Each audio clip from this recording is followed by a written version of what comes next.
Преди да продължим с видеото, искам да ви съобщя, че 84% от вас, които гледат видеята, все още не са се абонирали. Ако ви кефят видеята, искате да получавате извести за всяко ново видео, което кача, може да се абонирате за канала. Пълно безплатно е, нищо не ви коства и винаги може да промените вашето мнение. А сега, приятно гледане!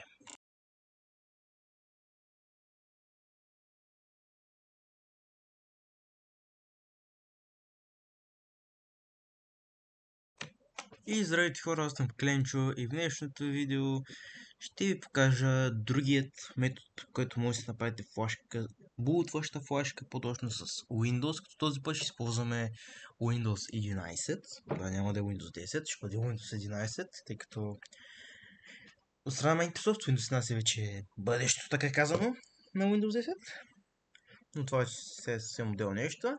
Цяло какво ще ви трябва за целта? За този начин, втория, ще ви трябва програмка. Аз ползвам тази, наречена Rufus. Естествено има още много, обаче аз ползвам тази, тъй като е по-простена. Също така ще ви трябва и ISO образ на Windows 11, който трябва да се свалите, да. Тъй като за този метод ви трябва това. Естествено, Windows 11 бутваща флашка може да се направите отново чрез Media Creation Tool, но този път ще използваме този начин, за да може тези власти, които им е интересно и искат да го направят този начин, ако не се доверяват на Media Creation Tool. Да е по-така. Така, сега ще покажа и откъде може да си вземете този Windows 11 ISO file.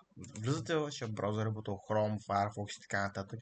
И в търсачката си пишете, може да напишете Media Creation Tool Windows 11 или Windows 11 Download. Това е първото нещо, което ще ви трябва. След влизате отново в официалния сайт на Microsoft и сега ще ви обясня.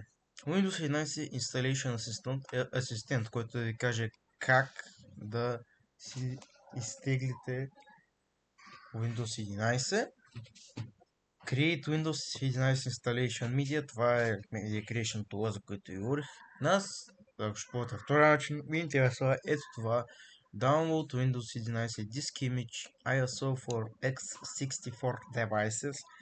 Сега ще ви кажа, ако вашият компютър е 64 битов процесор, имате достатъчно RAM и така нататък, защото в момента на екрана ще излязат минималните изисквания за Windows 11, така че да няма гафове, да няма грешки. X64 означава 64 бита, ако видите X86 означава че сте с 32 бита.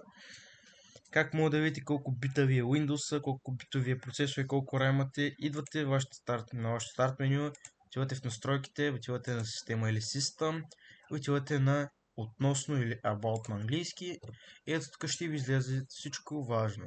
Това, което гледате, естествено процесора, гигахерците, защото казвате за Windows 11 мисля, че иска 1 ГГц процесор все още. Като RAM ви иска минимум 4 ГБ, както видяхте. И ето вас ви интересува това тип на системата. Това е какъв битаж е вашата операционна система. При мен е 64 бита, даже пише X64, ако е 32 бита, тук вместо 64 ще пише 32 битова и тук ще пише X86. Също така, тук някъде трябваше да пише и процесор базиран на 64 бита, някъде обаче къде беше точно не помня. Преди пише, че процесора трябва да е 64 бита. Но в днешно време много рядко може да намерите 32 битови процесор, освен ако сте с някой старо AMD или някой стар Intel, но това вече е друга работа. Естествено, след като сте видели от тук, сте готови и сте сигурни, първото нещо, когато се download отново, трябва да изберете Select Download, което е само едно Windows 11 Multi Edition ISO. Под Multi Edition ISO и Microsoft имат преди, че ще имате избор да си изберете дали искате Windows 11 Pro, Windows 11 Home и така нататък, тъй като са много. Избирате това, което е единствената функция за сега, бъде ще му добавят повече и цикате Download Now. Сега ще ви отведе в следващото, където трябва да изберете Select Product Launcher Language, по-скоро или да си изберете език. Като Choose One, избирате си езика, аз в принцип искам да е на български и натискате Confirm. След това ще излезе това 64-bit download, след това просто го натискате и ще започне да се инсталира Аз няма да го тегля, тъй като вече го имам инсталиран, само ще ви кажа, че самият ISO образ в момента на заснемане на този клип е около 6,2 гигабайта, така че ще се наложи да се въоръжите с доста търпение. Естествено, програмата Rufus, идвате в търсачката, пишете си Rufus, цъкате Enter, влизате в първият линк за Bootable ISO. Принцип преди беше от изтегли, да, има доста реклами. Принцип преди беше натиснете бутона изтегли и се теглише, в момента го апдейтнаха. За 64 битов Windows кликате Rufus 4.4 exe, което е последната версия на Rufus. В момента на снимане на клипа, просто кликате, както че това е 1 мегабайт, то ще смали мигновено. Ако сте с 32 битов Windows, трябва да свалите с тази 4.4 долна черта X86, което е стандарт. Сега тези Portable и стандарт, тях не съм ги разглеждал, но сигурно са нещо по за други компютри. След като свалите всичко, това е си го Chrome и стартирате Rufus като администратор. Но преди това трябва да имате флашка с минимум 16 гигабайта свободна на нея. Да, в принцип, как помните от видеото за Windows 10, ви трябваше 8 гигабайта минимум. Също така искам да ви предупредя, че ако си правите флашката с Media Creation Tool, пак може да изпише минимум 8 гигабайта, но това е грешка, тъй като с последната версия на Windows 11, която в момента е 23H2, файловете са по-големи и флашката може да се напълни и да даде някаква грешка. Затова аз ще използвам 32 гигабайта флашка на ADATA, тъй като имам така свободна. И предварително, преди да отворите програма и всичко, трябва да сте сложили флашката в компютъра. Също така, след като сложите флашката, ако на нея имате някаква важна информация, бекъпвайте си, правете си копия, пазете си, тъй като след този процес, както и при Media Creation Tool, по същия начин флашката ще се форматира, т.е. ще се изчисти всичко в нея и тогава ще сложат файловете на Windows. Така че бекъпвайте документи, снимки, ако имате, така че да не ги загубите. Сега какво трябва да направите? Отваряте си Rufus с десен бутон като администратор. И така ви се отваря тази малка програмка. Устройство No Label, това е името на флашката, която в момента просто не се е преименува. В принцип, тук имате ето MS-DOS, FreeDOS, не стартиращ. Това е ако искате да си запишете някакви неща, да кажем нещо в ISO образ на флашката, обаче да не го използвате за бутваща флашка. Диск или ISO образ, моля изберете по принцип, това ще използваме MS-DOS и FreeDOS. Тези неща са ако правите бутваща флашка с по-старо издание на Windows, като Windows XP надолу, тъй като как знаете, с тях трябва MS-DOS инсталиран. Но тези неща нас в момента не ни касаят, а ни трябва да изберем диск или ISO образ, който си е по дефолт създаден. След което избирате бутона избери и ви се отваря тук и трябва да намерите къде сте стегли вашият ISO образ на Windows 11. При мен стегнете файлове, избирате го и цъкате отвори.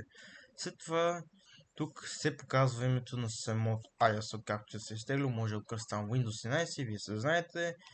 Тук опция на образ. В принцип има две.